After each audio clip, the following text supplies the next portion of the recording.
Hola! La recomanació d'aquesta setmana està pensada pels més petits. Vivies ben feliç amb els teus pares quan va arribar un nou germanet o germaneta?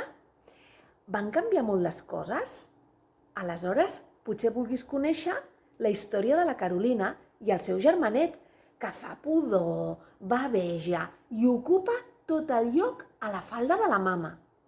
I és que sembla que només la Carolina s'adoni d'aquestes coses. Un dia es queda una estona sola amb el bebè, decideix ajudar la seva mare i a si mateixa a fer un canvi. El canvi és el títol d'aquest divertit conte sobre els germans i els sentiments que poden tenir alguns fills únics quan creix la família. En aquest cas, es tracta d'una família de cocodrils, que no de persones. El trobareu a la caixa de la Bebeteca La família creix.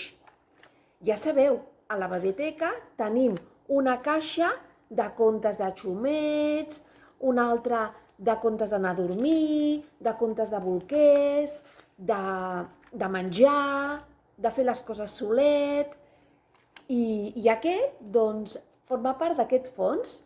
Ja ho sabeu, a la Biblioteca Can Butxosa. Adeu!